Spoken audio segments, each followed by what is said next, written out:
right, welcome to Jack Dodson'S Racing Insider News. We've got Adam with us tonight.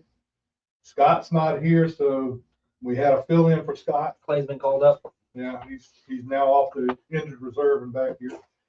And of course, we got Alex with us, and we'll talk with him in just a few minutes. Do my thing there real quick. Okay. That's what happens when you get a The great intern producer. Yeah, he lets don't let it. All right, this weekend and the racing around the area this weekend, the Cup Series. Carson Hocevar got the win in the Cup Series. That was a big win for him, and I mean he did the job on him there at the end of that race to get to the end. In the O'Reilly Series, Corey Day got the win. And in the ARCA race, Andy Jankowiak got the win. And that was still wanting Cletus to get there, even though Andy went in the race. Was pretty cool, but yeah, I would like him to get there. Also this weekend at Slinger Speedway, Ty Majeski got the win in the late model race up at Slinger. At Caraway, the Cars Tour was at Caraway. Pro late model winner Caden Honeycutt. Late model stocks was Landon Lewis. At Pulaski, now they have their own version of the IHRA stuff. They are an IHRA track, and their races are IHRA, but they're local racing. It's not part of the big series. But in the Mod 4s at Pulaski this weekend, Rocky Yates beat Kevin Canter. No kid. Beat him for the win. And we're going to have Kevin on in a little while. Be able to ask him. Oh, I can't wait because he got beat again at Kingsport. Oh, no. So he got beat twice this weekend. In the Super Street, Jimmy Mullins got the win. The Pure Fours was Jeff Linkus. And the Limited Late Models was Daniel Silvestri. Down at Florence in the Stars Super Stock Tour, Rocky Locklear got 2 wins. He got both of when they split the races up, he got the 2 wins. Dixieland Speedway this past weekend in the Sportsman Division, Joe Weiss got the win. Super Street, Holly Weiss Johnson got the win. Both of those, that's 2 weeks in a row for both of them. That's a pretty big deal. In the Limited Late Models, Joe Bradford. Sport Compact was Rylan Lindsay. The Legends was Mason Weekly. That's the name. And then in the Crown Vic race was David Munn. I mentioned Kingsport just a few minutes ago. In the Mod 4 race at Kingsport, Rocky Yates beat Kevin Canter. Had his number. So he had him twice. That's pretty bad when you. We picked the wrong week to have Kevin on, Jeff. He's probably going to tell me that too. In the late models, Ashton Higgins got the win twice. He won both races. Limited weight late models was Tony Baziskas. I don't know that's his name, but that's as close as I'm going to get to it. Down at Five Flags in the Allen Turner Pro late models, Jake Finch got the win. The Smart Mods were at Wade County. Danny Bone got the win. And here at Langley Speedway, an abbreviated weekend here at Langley Speedway. Mother Nature got the win. We're going to let Adam talk about it on his pit road roundup. Abbreviated. Mother Nature ended up the winner of the evening. In the Vandos, Tuggy Case got what I believe is his first ever win here. I could be wrong about that. I think it He's is. been racing out here a while, but he's a good kid. He's won some races at Charlotte. Good to see Tuggy get the win. Had to get up on a wheel and earn it with the old Jace there on a restart. Yep. But that was fun. In the Legends, Cody Carlton held off Tommy Jackson. And that was cool because They were having a heck of a race there for a little while. Oh, they sure were. Cody told me he's tired of getting beat. He did not want to get beat, and he did everything he could. But yeah, beat Tommy by not a whole lot, and was so excited he did a burnout on the front stretch, which was cool. Yeah, I saw it. So he was fired up. And then in the limited, Spencer Conrad got his first division win. Shout out to Spencer, man. Okay, this is some other news. RCR made a crew chief change on Kyle Busch's car this week. Jim Pullman, who left Junior Motorsports and all the success he had at Junior Motorsports. Champion. He's out. Justin. He's out, and Andy Street's in, and that's a pretty big deal. KAULIG Racing, they mount two of the 25 car, the all-star car is what they call it. At Dover, Clint Boyer is going to drive the car at Dover. San Diego is Jamie McMurray. This week's driver of the week, Spencer Conrad. You were driver of the week last week. Right. So anyway, Spencer Conrad, I mean, that's his first win in the limited late models. Yep. Did a heck of a job. I mean, this guy can drive a race car, no doubt about it. I mean, yeah, you've never even seen this place 12 months ago, man. Great job. And we have a question of the day we're going to try again this week. And the question is, anybody out there listening to the race? I mean, listening to us, listen to the race. Listening to us and listen to the race this weekend. Is there anybody out there who believes Cletus McFarland is going to get a win this year? I mean, he did a heck of a job. Wonder if he's going to get the win this week. That'd be huge. So anyway, let's. I jumped right to the news and didn't do the changing it up this week. Yeah, well, let's do it a little different. Let's make it a little different. But anyway, as soon as I get to the other part, we'll do that. All right, let's look at some of our sponsors for this year. Los Compadres. Edgar Rivera went down and saw him this afternoon before we came to the racetrack. We're going to do, not this coming week, because this coming week is Cinco de Mayo. That's it. That's what the day is. They're going to be a little busy. Yeah, they're going to be a little busy that day. He said that probably would not be a good day. But the following Tuesday, we're going to do our show from Los Compadres. Right across the street. And we know Rick Paust will be there, but I haven't heard anything about anybody else. Factory Canopies. I want to thank Todd Davis for helping us out, and he'll soon be having a tent coming to Ron Strickland. Mosquito Joe, Robert Rummels and Mosquito Joe. Was Robert here this weekend? Didn't see him, but his cars were fast. I know that. Yeah. And of course, Papa John's, the pizza that Adam and Clay love so much. Shout out to Papa John's. Dodson 25, baby. Yeah, Dodson 25, you get 25% off the order. McAllister Precision Marketing, MPM Marketing. If you need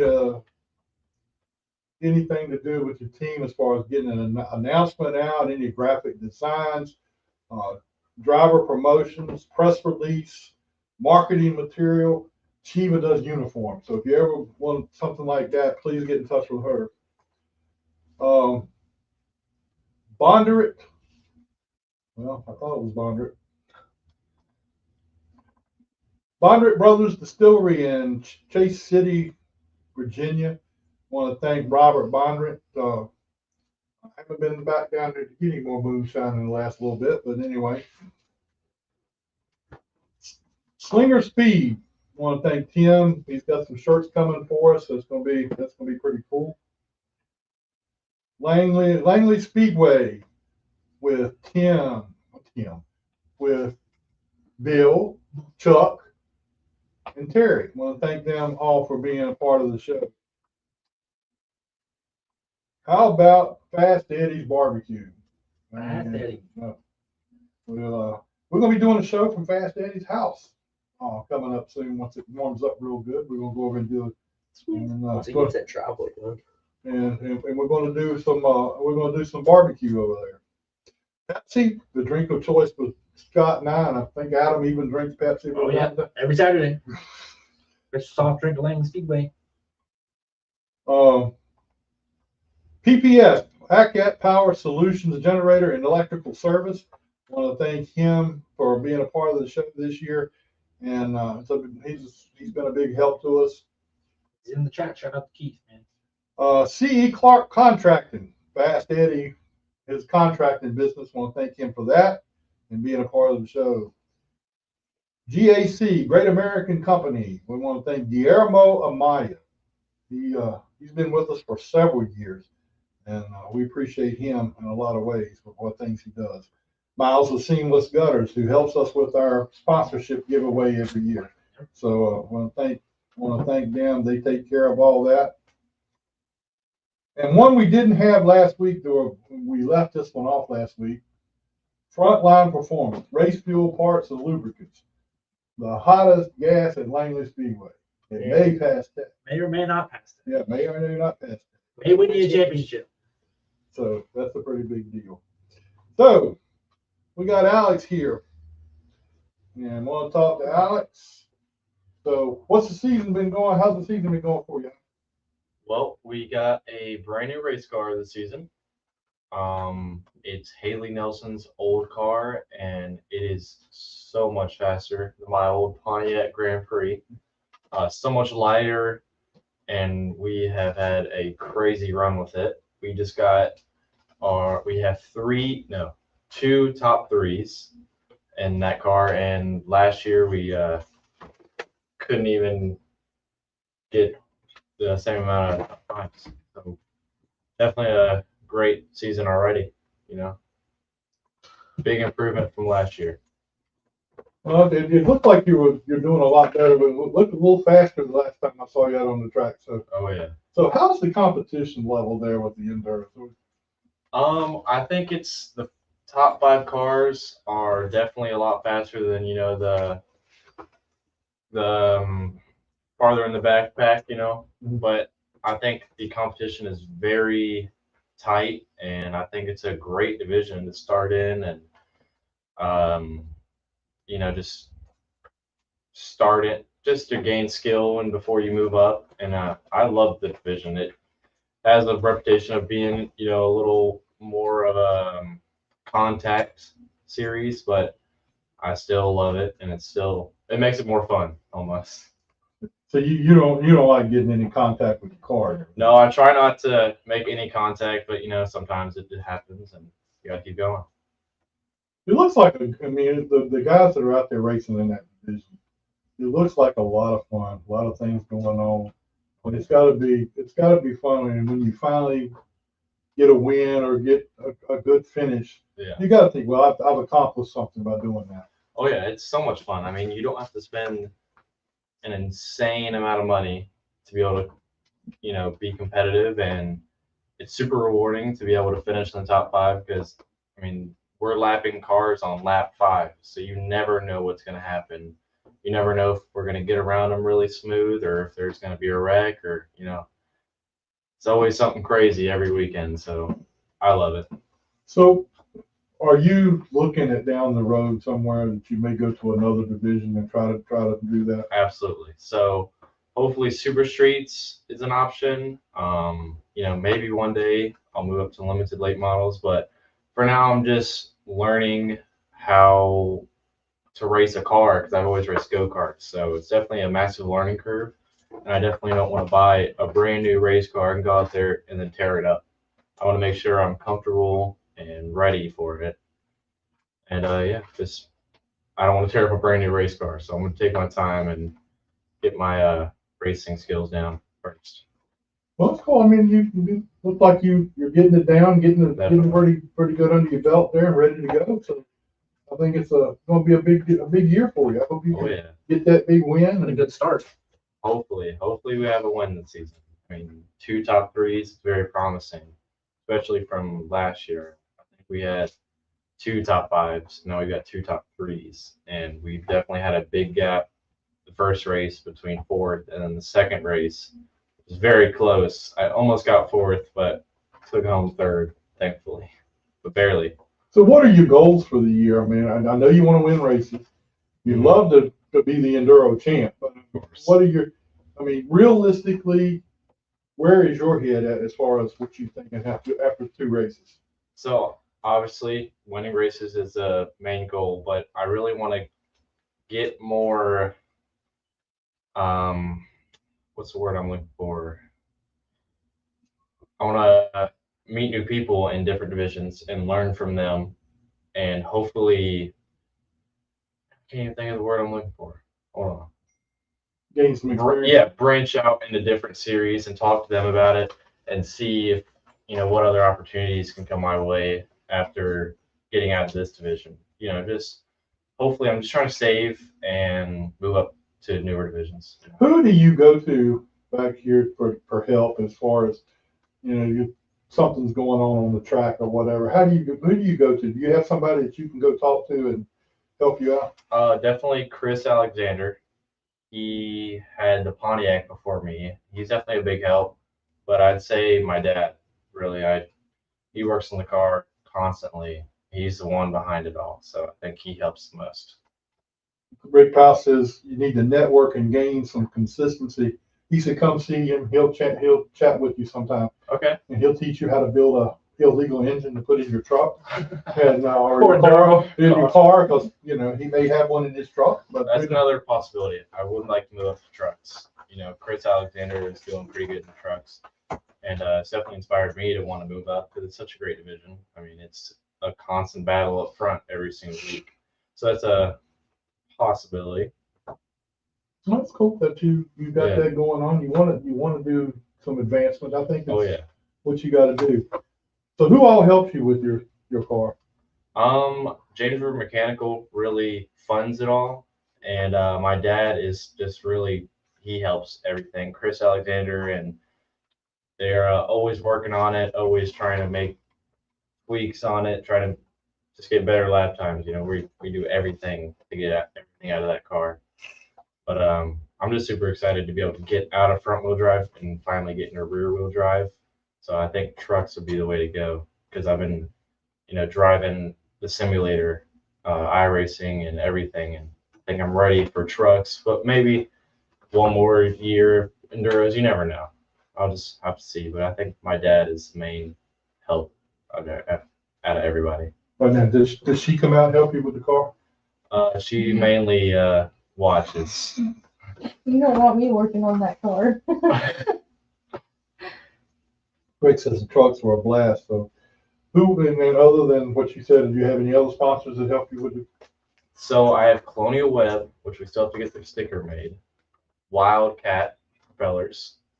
Warfill, which is supposed to go on the side of the car, but we don't have the sticker made yet. James River Mechanical.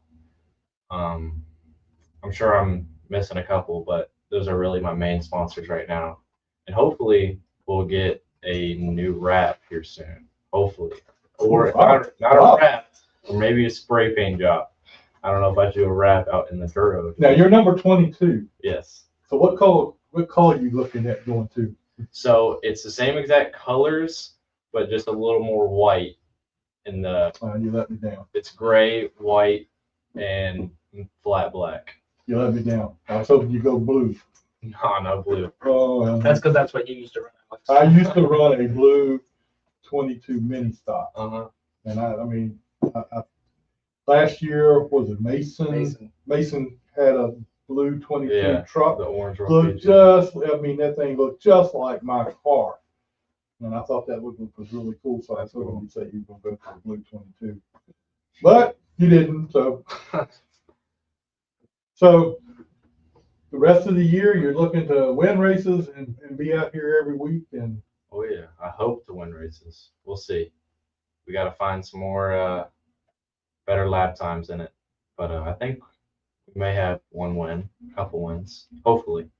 You know, it's a fast car. It's a lot faster than my old car, so it's a lot of getting used to and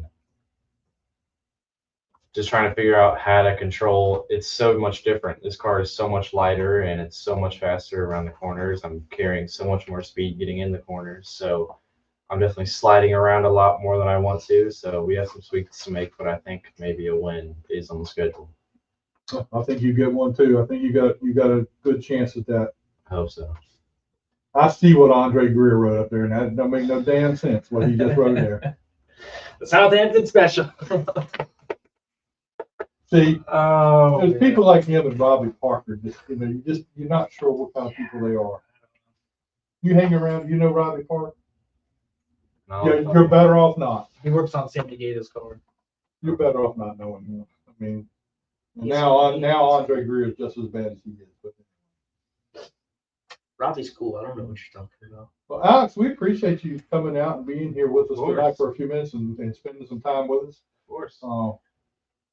get a win, we're gonna have you back. Get you back on here and talk about your win. And be sure if you, when you do that, I tell everybody when you get your first win, you gotta bring the trophy with you when you go. Oh yeah, don't worry. I'll Put bring it on the table. Yeah. Don't sleep with it like Scott Allen does. So, It's gonna be on my nightstand. okay. Scott slept with his, and that was kind of embarrassing to hear about. You know. Probably still sleeps with it. So anyway, He doesn't. well, Alex, we appreciate it, man. Thanks a lot for thank coming you. and being with us. And Appreciate you having me on. we'll have you back again sometime soon. All right. I'll see you. All right, man. We appreciate it. Thank you. All right, you got the pigs down now. We got every. Huh? Picks for this weekend. Yeah. All right. Got the champion here somewhere. Well, Where? Truck Series champ floating around here. Where? I thought I heard him come in. Chase. What's up, brother? Oh, come on. I knew you came in. I didn't see you. Stuck in here on the late as usual. All right. Joining us now is former truck champion Chase McAdams. So, how's your season going? Pretty good. Got that win the other day. Oh, yeah, we found one. It was a tough race. Had a wrestling tournament out there in Virginia Beach, and I made it here about 5 minutes before the race. Really? Yeah, I ran, jumped in the driving suit, hopped in the truck, and went from the back to the front. And 2 trophies in one day because I've taken over the youth coach or the youth head coaching job in Cosin. And that's definitely where I need to be in life. I've been missing out helping these kids learn how to scrap. But they actually, in order to get them to sign up for the spring season, I promised I'd wrestle some opens. Went out there and won me a wrestling tournament, and came here and won me a race. It was a Wow. it was a tiring day, but a fun day. Well, that had to be very big on your list to come from the back Oh yeah, and go all the way to the front. I mean, it's always we were sitting here watching. It was just, you know, it's always I've done it a few times in my career. It's good for the fans, you know what I mean? And taking that old raggedy truck that we don't really work on too much and holding together, bringing it to the front. That's always a good way to do it. But I'd like to get back to qualifying on the pole. So how long have you been racing now? You've been out here for a little while. It's got to be getting close to 20 years. I started about 17, 18 years. I started in 08. And the first championship we won was in 14. That was the first one we won. And it was 3 back-to-back to back. And then last year we were actually coming out here trophy hunt or championship hunting, but just had no luck last year. Like same truck, really, like I said, we've been wrestling all winter. Haven't really worked on it. Wasn't even gonna race this year. And getting Woody ready and everything, we just decided to bring it out here in case Woody needed it. Woody didn't need it, so I hopped in it and finished second that night. And then, like I said, same truck, same engine, everything. Everything kept breaking on it. This crazy stuff that we've never broken would break last year and take us out of racing. And this year, like the same truck, just holding together for me. Well, I mean, it looked pretty good shape though when you won the race the other night. So I mean, that's big when you can get that truck and come out here and do what you did. Oh yeah, these trucks are no joke now. It's definitely a stout field. They've brought the Fords up and keep turning them loose until they're here now. I mean, I'm still racing on the same technology you're racing, you know, back in 2014, 15, same suspension numbers, same motors. I think we maybe decked the head a little bit, got a little bit more compression out of it. Where my poor starter barely wants to start the motor when it's hot. But yeah, man, it's tight now. It's really tight. And the division is really got some competition there. We all know that. Which way you going with this, Jack? Well, I'm not going to say anything about Rick Powell. Okay. You know, have you raced a lot with Rick? Oh yeah, me and Rick raced for years now. Since he's remember when he first came out, and he went right through the ranks quick, and he was driving speed really fast. It took me a whole solid year. My first year, I was in high school, but a whole solid year before I turned 19. And you blinked your eyes, and Rick was right on top of it. So. Well, it doesn't. I mean, with that big motor he's got, that's. Hey man, the the last couple of years they've really slacked up on the Fords. Even if you're inside the rules, you got a stout power plant. You got a Ford over there. How you know, a lot of these guys have changed their trucks with the bodies and the noses and everything, and yours kind of still the same truck you had all along. Oh yeah, built like a beer can. So, I mean, how much does that affect how you race with these guys? I mean, does it help them to the point where you have a harder time with them? Or? It's definitely an advantage because now you can run all this plastic and fiberglass on the front, and then we still have a weight limit they had to be, or we all have to be at. But now they can take that weight that they lost on the front and put it where it needs to be on these trucks on the left rear, because these trucks are so front heavy. They're push machines, and anything you can do to get that weight off the front to the back just picks it up. And I mean, we're doing what, about 80 mile an hour on the track. You stick your hand out the window at 80 mile an hour, it's gonna fly back. So you take a little bit of air off tires and move body panels around, and I mean, it's gonna help it. You know what I mean? But we got a body at the house. I like seeing old Bertha all ragged up in there. There's just something about it. With duct tape holding it together, I just like it. Well, I mean, you get to get that body style and that new body on there. You might be running up, you know, way ahead of these guys. The way you drive. My luck around here, they'll probably just rip it off the first night. So who all helps you with your truck and getting you out of here? We got Woody. He's always, anytime you pick up the phone and call him, Woody's gonna be there. We actually got him in Avery's old truck. He picked it up over the winter. We got a Ford motor in it, and he had some trouble the first week. He was out here for a couple laps, but popped the head gasket. We got it fixed. Realized that when he popped the head gasket and filled the cylinder full, it hurt the bottom end. So we had to take that motor out and put a backup motor in. And he was running pretty good with the backup motor in here on Saturday, but then we rained out, so we couldn't really see what it would do. But I was glad to see him get some laps. Because like I said, he's been out here for 3-4 years now, solid every week, all day long, helping us. And I was glad to see him starting some laps. And then Spanky's always, we all kind of spread apart during the week and work on our own stuff, but we all come together. And me, him, and Spanky just work off each other and help each other every way we can. And also glad to be in Spanky's pits when he got his first win last year. And me and Spanky been racing together all the way back to 08. And of course, my dad, none of this would be possible without my dad. He does all the homework, all the research. Any of these motors, the Toyota, the Ford, or the Mitsubishi, he knows them inside and out, knows what they need. He can pop off cam numbers off the top of his head. Just don't trust him with air pressure. No. So he kind of messed you up with air pressure. I mean, they're pretty tight numbers, and I try to make it easy, but it's I've done it so many times it just clicks off in my head. But they'll put 18 or so in the wrong one, and I'll find out. I know exactly what it is. So as soon as the sway board is a little too tight, but any kind of motor stuff, carburetor stuff, he knows these trucks inside and out. Like we've been doing it for 2 decades. And that's good that you got somebody that knows the motor, how to put everything. You know, that was one of the things I had problems with when I was racing. I knew a little bit about motors and what, but I had a guy who really knew what to do with it, and that helps out a lot when you can depend on somebody like that. And we got Marty Strickland too, man. He's always a knowledge bank from front to rear on these cars. Anything that rotates or spins, that man knows what to do with it. Anytime I'm hung up in the pits, I think what Marty would do. If I can't think what Marty would do, I go grab Marty. Well, that's cool. I think you have somebody to pull from. Oh, yeah. So the rest of this year, you're looking at running the trucks here. You think about anything else? We got an old mini stock at the house for maybe we can take up to Dominion. And we took one up there 2 years ago and almost won the race, and they pretty much ran us off. But it's a fun track up there, man. It's fast, bad fast, and right now I'm focusing on these kids with the wrestling, and it's lined up to where I could be here, and we've got our last tournament coming up this weekend, and we got it off, and if it's ready to race, we'll be out here. We'll be out here trying to have some fun, trying to put on a show for these fans.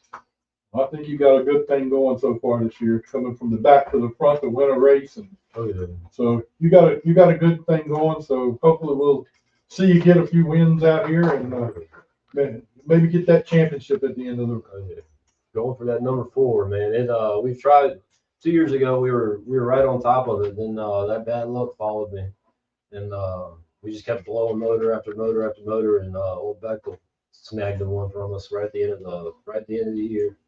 And then last year I just could not catch any luck, and it seemed like every week we were bringing something. But maybe we got something. Maybe we got all the problems fixed, and we'll see what happens. Well, we wish you the best of luck, and hopefully we'll see some more wins out there this year. Yes, sir. All right. Well, thank you for coming and being with us. We appreciate your time. I know. So, Go get him this year, Chase. Yes, sir. Congrats, buddy. all right, man. We'll see you soon. Yes, sir. All right, man. All right. I see. He found the bad luck. Rick says he found the bad luck. Well, yeah, he's not had a very good start to the start of the season. All right, I see that Kevin Canter's on there, so we'll get him on here. I'm Matt Lee Weiss, and you're watching Jack Dodson'S Racing Insider News with Scott Allen and Adam Wilbrock. Thank you. There you go.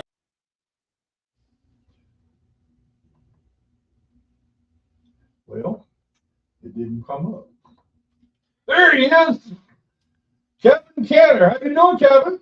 I'm doing good. How about you guys? We're doing pretty good. Scott's not with us tonight because Thank goodness. he says he's a little under the weather, but I think he's just playing hooky. But I ain't gonna say nothing. Hey, you got to do that every now and then. Well, I try, but it don't work for me. Look, I got you on the show this week. You got that 2 weeks ago. You got that 150th win. Congratulations on that, because I'm gonna tell you what, you've had a busy time over the last few years to get those wins.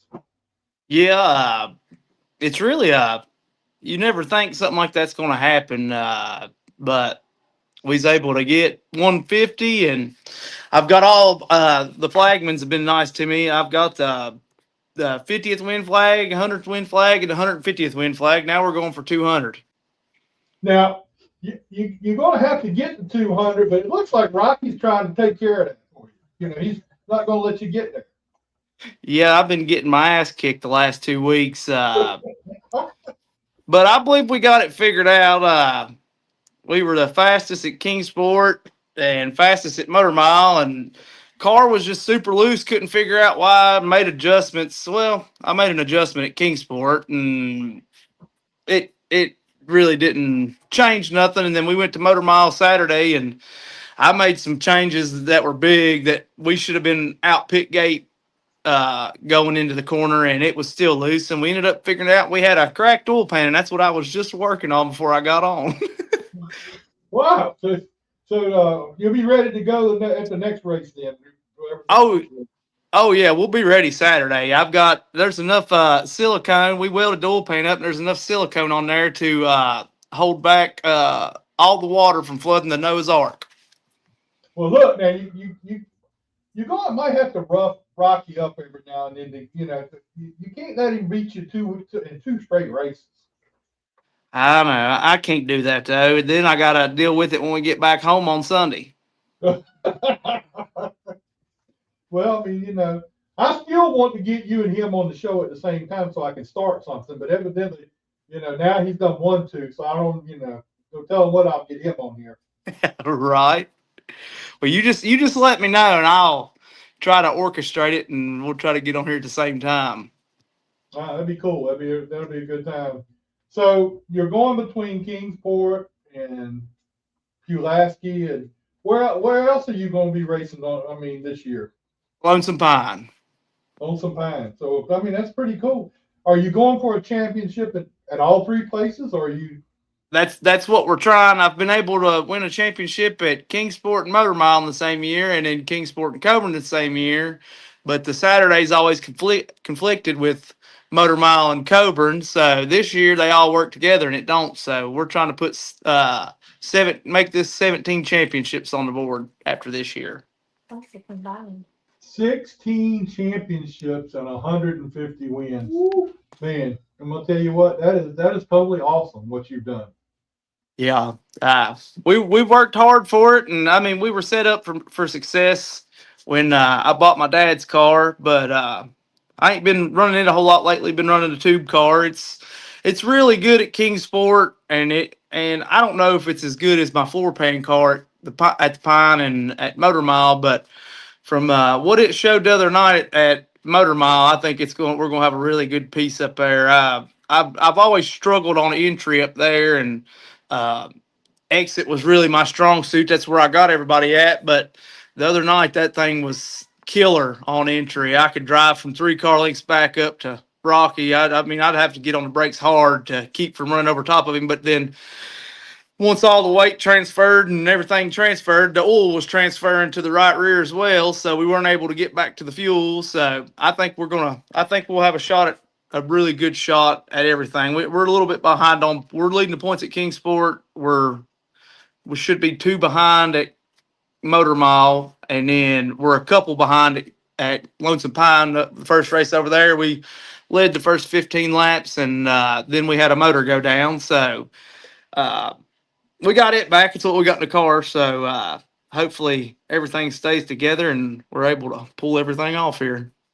I think you got a good thing going with that too. I mean, running all 3 of the tracks. What's it like at Lonesome Pine now with all the changes they've made? Oh, Joey, he's brought that thing to life, and he'll do whatever it takes to get car count. Regular race, if you have less than 11 cars, it's 400 to win. Kingsport, it's 290 to win, and if you get over 11, it goes up to 500. And this weekend, he told every division except for the limiteds, if they get over 20 cars, the purse will go up from 2,500 to 3,750 for twin races, and then all the support classes they went from their regular purse to $1,000. So track's super smooth, tons of grip, and he's redone the infield. The old concession that was run down in the center of it, it's moved to turn 3 and 4, and it's combined with the tech shed. It's all inside. You can pull all 3 cars inside, the top 3 finishers, and tech all of them inside, shut the doors on each end, and not have nobody looking and gawking. It's super nice. Yeah, I mean, I've heard a lot of great things about it, and I can't wait to get a chance to get down there to see it. I mean, I want to come one night when you're racing down at Lonesome Pine. That would be cool to come down and see you race again. Yeah, I think we're scheduled for every race that's scheduled down there, so we should be there if you come. I think it'd be a lot of fun. So now you got to go and figure out a way to beat Rocky, and I know you're gonna figure it out, and then give him a hard time this coming weekend. Oh yeah, our biggest problem is just was the oil leak the last 2 races. We got the motor back, and I just think we turned so many RPMs that it just stressed the oil pan and cracked it. And now we got it welded up and all that. I'm gonna take I just finished putting the oil pan on it and all the gasket maker, and I'm gonna let it sit 24 hours, and I'm gonna bring the pressure washer home from work tomorrow, and I'm gonna clean the car up, get her set in there, and get her fired up, and have her ready to go for this weekend. So where you at this weekend? At Coburn. You're at Coburn this weekend? Yep, Well, yep. That'll be cool. That'll be a good race to go to and be a part of that. That'd be a lot of fun. Oh maybe yeah. Maybe I'll get down there real soon. Well, Go ahead. I said, just let me know when you come, and I'll get you way in. All right, man. But look, let me ask you a question. How much changing in the car do you have to do from, Kingsport, the Pine, and Motor Mile? I mean, there's got to be a lot of changes between the 3. Well, not as much as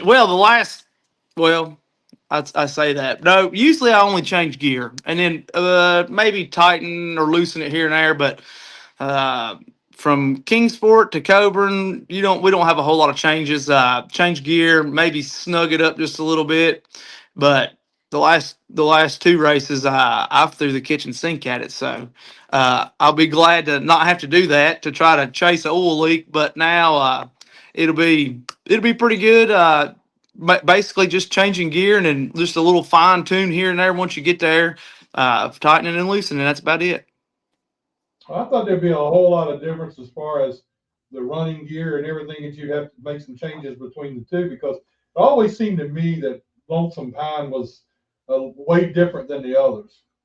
Well, you pack a little more gear at Kingsport versus Lonesome Pine, which the gear that I used to run over there, it's still about the same because they changed the tire. They done a different tire this year. We're on the Hoosier 800 over there, so you still can just about run the same gear. Uh, we got to run a few points less, and then at Motor Mile, it threw us all for a loop. I mean, everybody's usually from like a 607 to a 614, and I pack a 20 some, and I mean it wasn't enough. So I mean, and they changed tires too. They're on an American Racer up there, so I mean everybody was through for a loop. We got up there and it started raining, so we didn't know what to expect, gear wise, nothing wise, because it wasn't looking like we were going to get to practice. It looked like we were just going to roll out for the race, but everybody ended up getting a 10-minute practice, and that rolled over to their qualifying run. So we got a little info there, but I'm sure it'll change when we get a day that is nice and sunny and hot and not cold and rainy. I'm sure a lot of stuff will change. Now, the track, you said the tracks have different tires between them. What's the Pine runs the Hoosiers, or? Yep, Pine runs the Hoosier 800. The Motor Mile runs American Racer. I think it's like a RM 70, something like that. And then we got the Cobra at Kingsport. Wow. So you got to go out when you go do that. You got to go out with a whole new, new tires and everything at every different track. Yep, we gotta have a set for all three. So that's the only really the big challenging thing for this year is finding the funds to keep up with tires for three tracks. Because see, the last 2 years, Kingsport and Coburn were kind of on the same page with the Cobra tire. They were both running a Cobra tire, so you didn't have to buy two different sets. But where Joey and them, they went NASCAR and stuff like that, and they stayed with the Hoosier. And then Motor Mile, they're through the IHRA deal, and they've got to deal with American Racers, and then Vern and them's got to deal with Cobra. So it is what it is. If you want to go race them, you got to buy them. So Yeah, it does, and that has to make your expense of racing a little more and having to come up with different tires at every track. I mean, and to be competitive, you got to have probably new tires every week, or at one or two new tires, or what. yeah, the Kingsport, the Cobra, I mean, they wear pretty quick. When they first came out, I don't know if they've changed the compounder now or what, but we were getting about 8 to 9 races out of them, and now we just buy probably every 3 or 4 weeks, put on the right sides. The 800s, they've got a tire, which Kingsport, they don't have a tire rule, but Coburn has a tire rule. You buy 4 the first race, and then you got to race them for 3 races, and then on the 4th race, you can buy 2. It's optional if you want to. But I don't know. I mean, I'm sure I will, because if I get 2 more tires, I mean, we could make it on all 4, but I think it'll come down to the wire where we will have to buy 2, and then the same thing, Motor Mile will be on the same thing where you buy 4, and then on the 4th race you can buy 2. But I'm telling you, those American racers, they really shocked me and Rocky. We really liked them a lot. Now I know they were a pain in the ass to get warmed up on warm-up laps before the race. Usually you can take a Hoosier, the Cobra, and have it warmed up in 2 laps, swarping it back and forth. But I mean, they had us swarping laps for 6 to 7 laps, and I mean, you still turn the tire and the tires just chatter. You turn left and the car goes straight. But I mean, after you get some heat in them, I mean, they were good tires. They slowed down a lot from what we were on at Motor Mile. I mean, we were almost 9/10 slower, but I think it's going to be a better deal where it lasts and you're not having to tire race. I mean, that's just buying tires every week to race. Yeah. Well, Kevin, congratulations on your 150 wins, and hopefully I'll come down there and get to see you win one. I want to come down there and be there when you win one. Well, you come down anytime. You let me know when you come, and I'll have you paid for at the gate, and you just got to walk right in. All right. Well, we'll do that, and we appreciate you spending time with us tonight. And go out there and beat Rocky this week. That's the plan. If we can keep the oil off the back tires, I believe we'll have them covered. All right, man. We appreciate you being with us, and we'll talk to you again real soon. All right, guys. Thanks for having me. Thank you. All right. See you. I want to go to this track. I mean, I went there years ago when the old Hooters Pro Cup Series was there, and everything has changed now down there from what I'm hearing. So that's a pretty good deal. Well, I see Trent is with us, so we're going to have to get Trent on here and talk with him for a minute. So let's see what we got here with He's Woody Howard. Driver of the 41 RC Paving and Sons Chevrolet. You're watching Jack Dodson'S Racing Insider. All right, that's my main man, Woody Howard. Let's get hello, Trent. How you doing, sir? Hey, Jack. I've been wanting to ask you a question. I haven't made it to the racetrack yet this year, but I've been wanting to ask you a big question. This year has got to be a lot different than what you've experienced in the past. So how is things going? Yeah, it's definitely different. Really hard to explain in some ways, but with us taking on the Ram program on the truck side, pretty much left our Cup organization running a different OEM and really having no engineering tools or support to move forward, in the Cup series. So had to really put our notes together from last year and try to work forward a little bit in an old school way, but obviously a lot of our historical notes and so forth was created through simulation and track data. So thankful for the guys that take really good notes. And we've had an okay season. Sometimes things are up and sometimes things are down, but it's we're really just trying to build our program, trying to be more independent as a race team. We don't have any alliance with any other team. Just trying to move forward. So kind of taking a step back to move forward here in a few years. So still excited about everything we got going on, but definitely racing in a different way I have, at least in the last 8 years. I mean, the big thing these days is the sim program and all that. And you guys are not part of the OEM sim programs for anybody because you're kind of independent. How does that work with you guys trying to get the everything together as far? I know you and Andrew have to work together hard to get everything like you want it. Yeah, thankfully, I have someone like Andrew I can work really close to. We can agree on the same things, and pretty much we decide just to set our race cars up identical. That makes it a lot easier on the crews, a lot easier on the shop when we're giving them build sheets. And like I said, right now we, the one good thing about the next gen, let me back up, is it's not a car that everyone's building all these different designs of, right? It's a car that you buy. It's a car that's kind of spec'd out. Obviously, there's advantages and disadvantages you find throughout working with it, but the basis of the car, we have the same car that other teams run. So thankfully, we can apply setups and geometry from stuff we did last year to our cars this year and have some level of confidence going to the racetrack. The hardest part for us is when we get to the racetrack and the handling's not too good or drivers aren't too happy and trying to work forward and make good changes for Sunday. That's really the difficult part. I feel like our processes are pretty decent getting to the track. If we don't have a great baseline once we get there, it makes things really difficult to try to fine tune for Sunday. Yeah, I mean, it's like you're out there on an island by yourself a little bit and trying to race with the Hendricks and everybody else that's out there.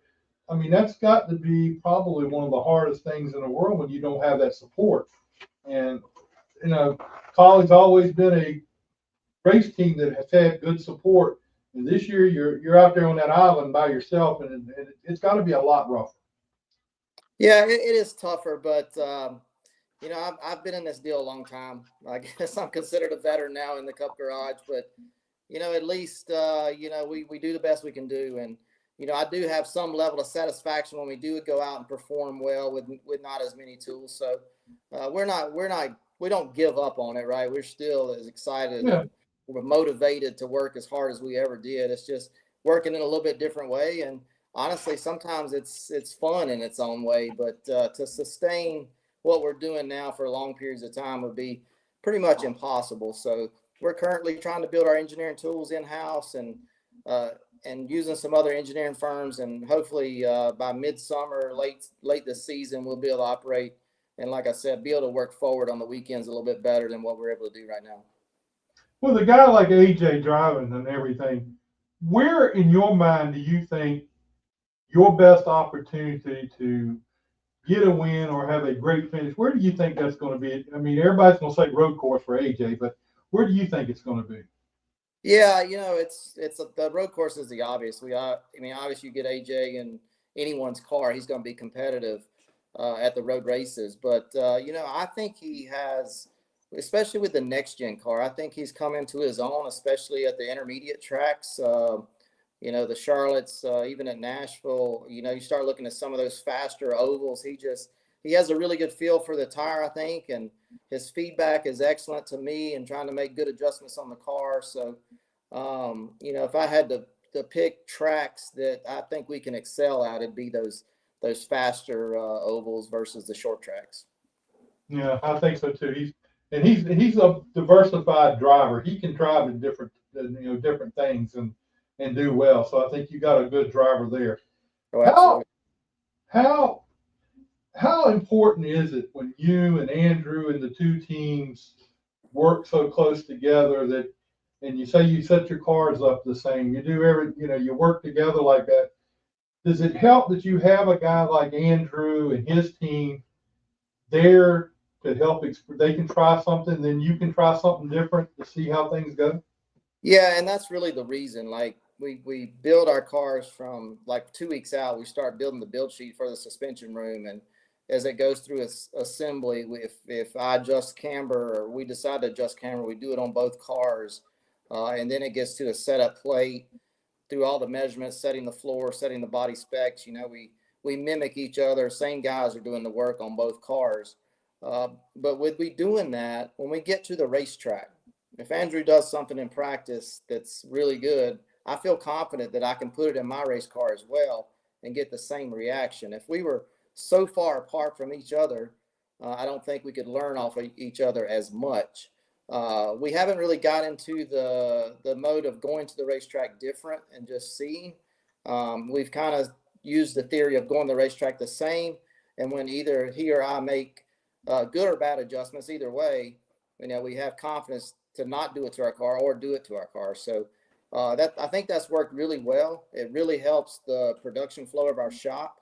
And I think for us being a smaller team and doing things the way we're doing right now, production flow in our shop is probably one of the key components to having good performance on the racetrack. So, it's nice to have Andrew be a part of our organization and working with me like that and agreeing. And it's not every day you can find two guys that can work together like that. Now, how about your two drivers? How much do they work together? I mean, Ty and AJ, how well do they work together trying to figure out things to help you guys? Yeah, I mean, it's the same situation, right? We're trying to do driver prep, sending them videos or asking them to do certain things based on something we may have seen last year. We're sending them the same information every Monday after the races at, around 10:30, we have a call in that we all talk together and convey with each other. We meet after practice, after qualifying. So yeah, there's a relationship with both drivers, both crew chiefs, competition director. All of us are always talking to each other and just really trying to be on the same page and just keep moving forward. I'm going to ask a question, and you probably are not going to be able to not want to answer the question itself, but being as you got the Dodge deal going on with the other side and the Ram deal, whatever you want to call it, over there, how hard has that made your job when the Ram deal is getting all the credit and getting all the publicity and probably getting all the good stuff over there with them, and you guys are having to fight, to do well? How hard does that make it for you to be there and be a part of that? Well, it's not really that hard because it's for KAULIG racing. The Ram program is an excellent opportunity to be a part of an OEM. It would be crazy to think that doing the Ram deal wasn't going to work into something down the road for the Cup deal. That's just the obvious that everybody should probably know or expect. And we're just doing the best we can with the cars we have right now, and just trying to learn in case that does happen here in the next few years. So, I'm happy about where KAULIG racing is in the Ram program. I'm glad they continued the Cup program, especially from my side. That's my job. And, it really hasn't impacted us all that much. We we have production meetings along with some of the truck guys and stuff like that. So, we're still all communicated there on one facility. Yeah, that's pretty cool that you all work together still, but there's still, I just know there has to be a boundary there somewhere that you guys and them, y'all can't get too close to each other as far as what's going on over there. I mean, it has to be there somewhere. Yeah, I mean, that's just the obvious, right? I mean, when you look into the car world, the two manufacturers are two separate entities, and, we separate it best we can, but we're also as one as KAULIG Racing, and, hopefully someday it'll all be together again. How much has this benefited the Matt KAULIG and the whole organization to have that? Is it something more that you all can pull from with the RAM program? I mean, is it really beneficial to the whole organization? Well, I think that, Matt's put a lot into these race teams. He's built it from just, 6 or 7 guys into what we have now with over 100 some people. So, and all these teams, all these vehicles, he's built a really big race team and just a phenomenal owner. But, when you start looking at all the OEMs involved in NASCAR, was Matt's race team going to be a part of one of those in a major way? And I think, he said, this RAM deal is his opportunity to be a big player with a big OEM, and that's the direction we went. And it's been a really blessing to our race team. I mean, I think we all know, like you said a minute ago, we all know what is or what's leading up down the road a little ways. We know what the possibilities are. I mean, is that something that you as a crew chief and your team, I mean, y'all have to look forward to that, to know that there's something big may come down the road? Well, I mean, we have hope. That's nothing that I surely am aware of, but, I just know that with all the excitement surrounding our RAM program on the truck side, I'm just hoping that trickles over to our side at some point, and, we'll just see down the road if that happens. I'm hoping the best for you, and hopefully we'll get to see you sometime real soon at one of the racetracks. I haven't been to the racetrack yet this year. Yeah, well, please stop by. Like, always enjoy talking to you at the track.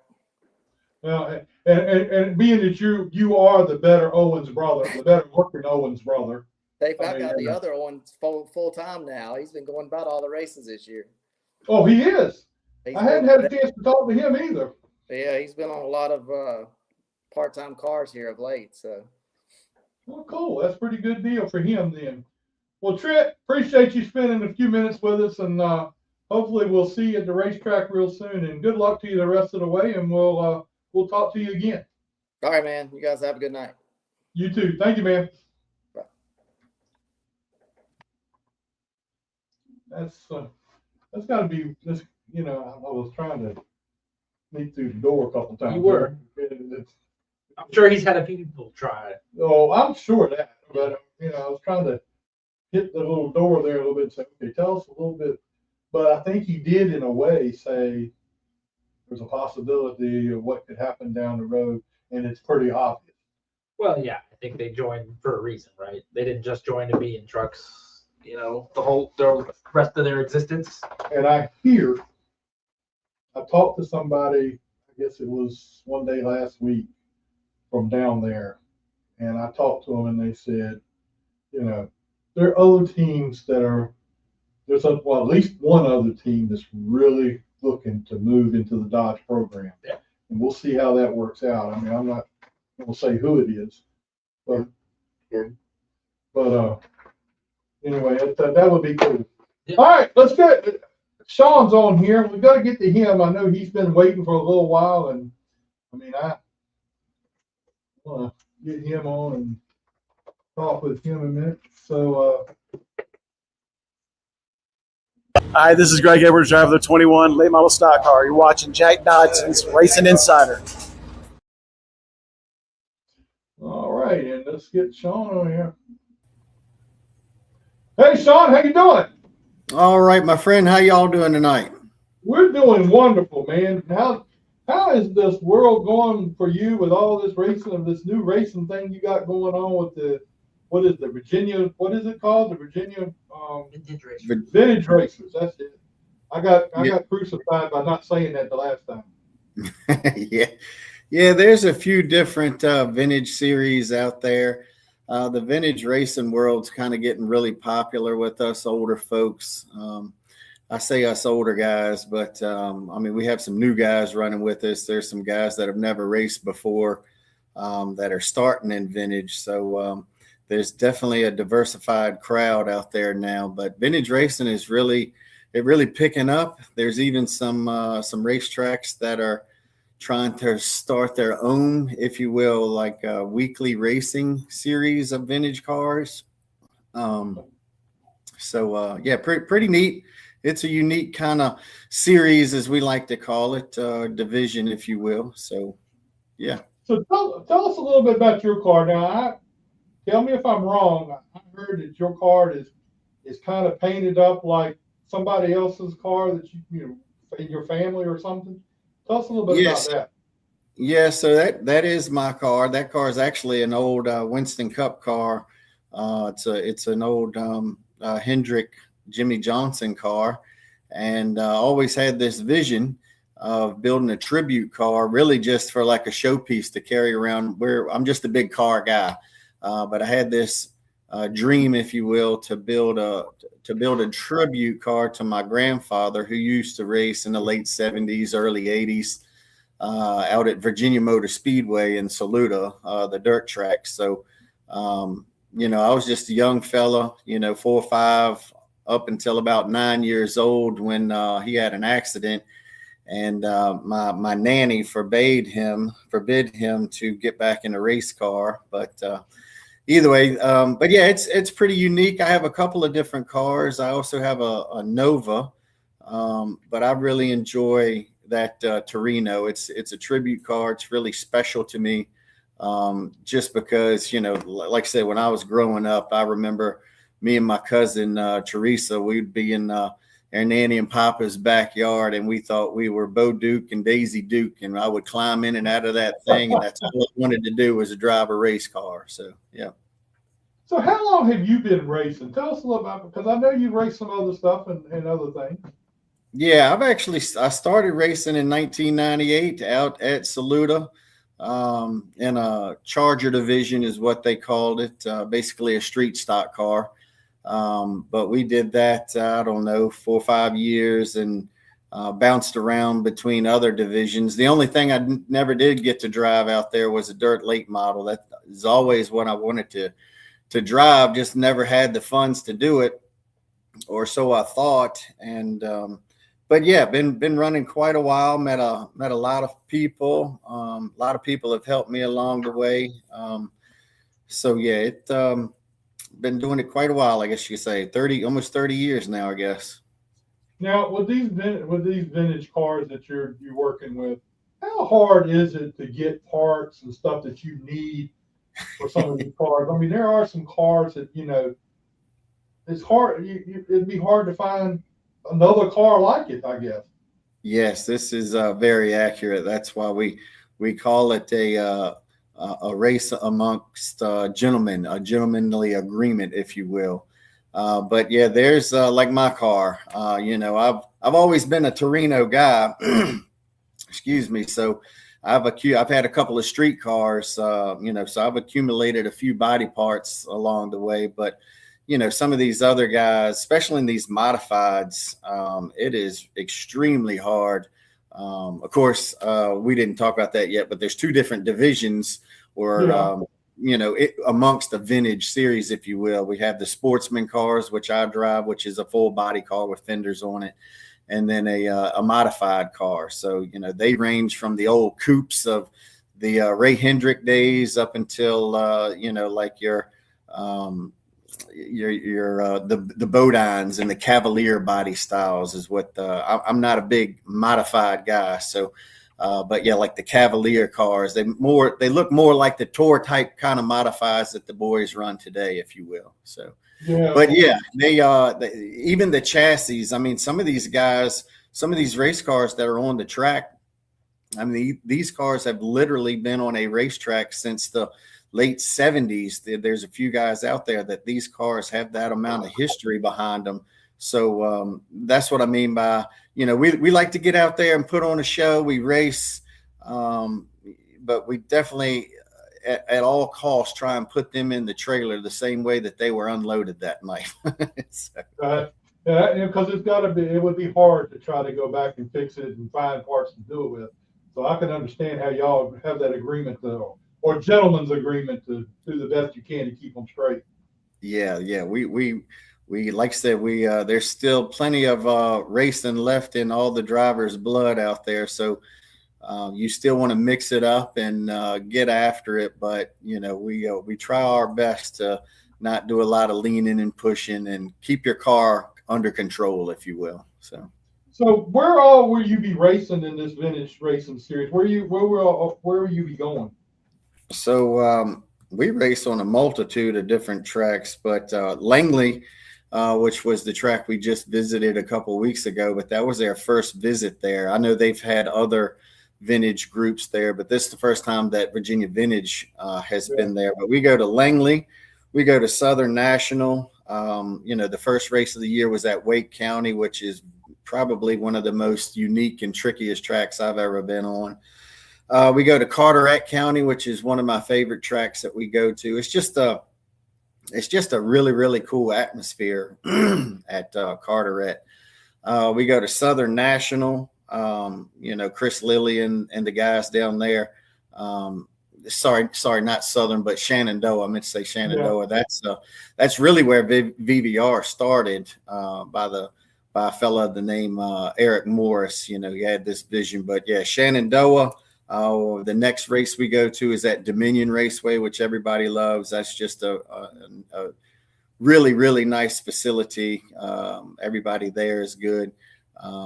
Franklin County, and I think I got everybody. That's where all we're at this year. There's still a lot of tracks with some history that we'd like to get to, like your South Boston's, and we're hoping that like Southside Speedway, when they come along, we get the opportunity to go back there as well.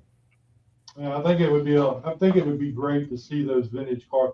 I fell in love with them here at Langley when y'all came to Langley. I mean, I thought that was really cool. I mean, your car really had me mesmerized because I knew a guy that used to race a Torino at Southampton and had the same color. I mean, the numbers were different, but the color was the same.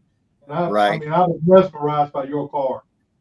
Yeah, well, I appreciate that. A lot of time went into it. And like I said, it's just something that I'm not exaggerating. I've honestly had that dream. Even if it was a street car, I just wanted to build a throwback to my grandfather's car. But yeah, a guy by the name of Joe Hall. I know probably a lot of people watching know that guy's name, but he did most of the fabrication work. It was really tricky because that chassis is a 110 wheelbase car. Well, a Ford Torino, a 1970 Ford Torino, is actually a 119 wheelbase car. But you know, unless you're really a Ford enthusiast or guru, you'd never tell it by the way he put that thing together.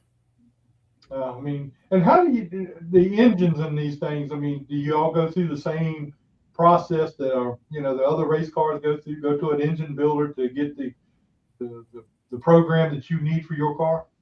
Oh yeah, we have a few rules. We don't have a whole lot of rules in vintage racing, but we definitely have a few rules.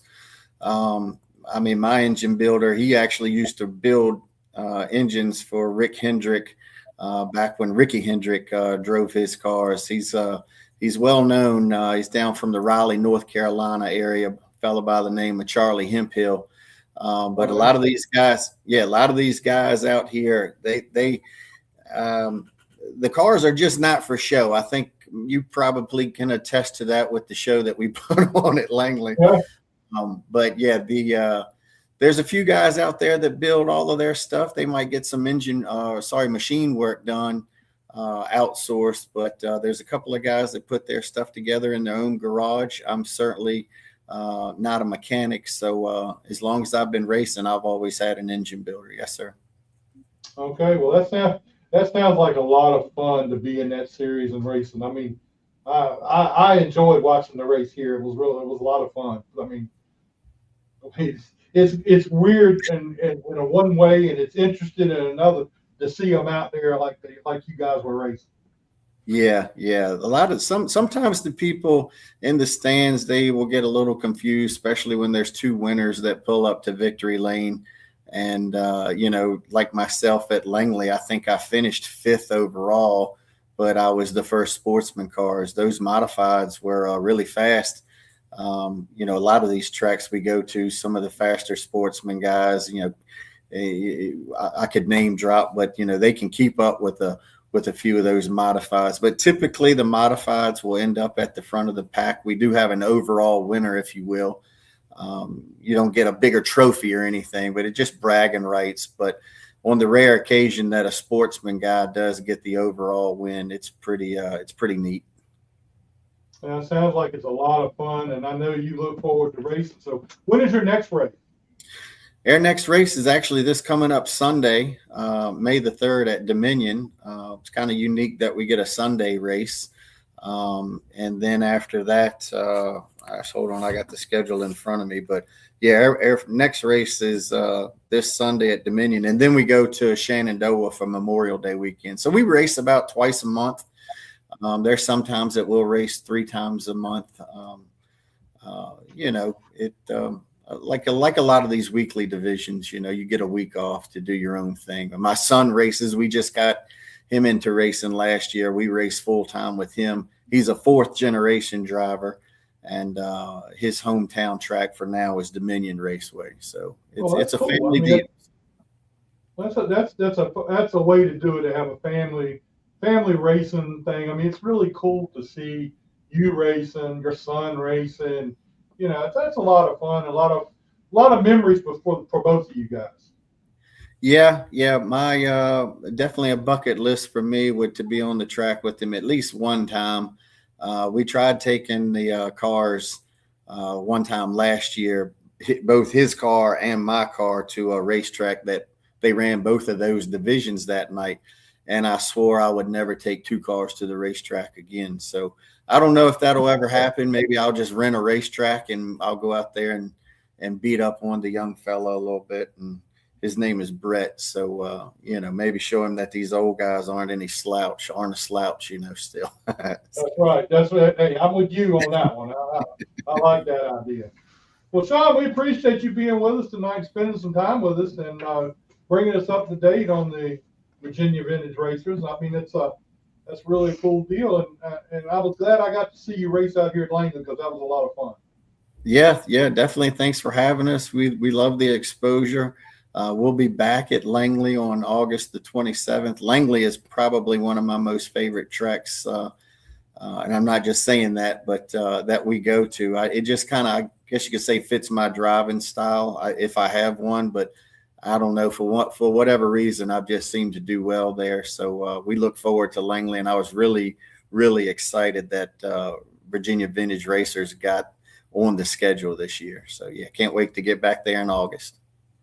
All right, man. Well, I can't wait to see y'all back here in August, and we'll talk to you again soon, and maybe we'll see you when you're out here, and we'll get you back on here again soon.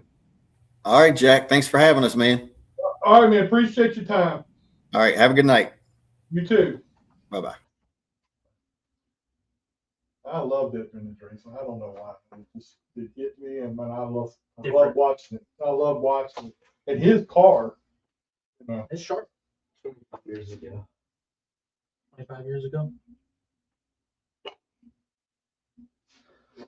Well, it runs. You gotta be Justin. That ain't working. It runs just as good. Yeah, that's really cool. Yeah, with 2 classes, man. It's, All right, well, tell us what we got going on there, Clay. Tell us. It says limited late model picks for this week. Adam is still in last. Adam picked Spencer Conrad. come on, baby, 2 in a row. Jack picked Tucker Jones for for his main pick. Only one race to get 50 laps. I know that's gonna be. Scott picked Daniel Harrell, and I picked Mick Sample. For the dark horse, Adam Underdog pick. picked Danny Harrell.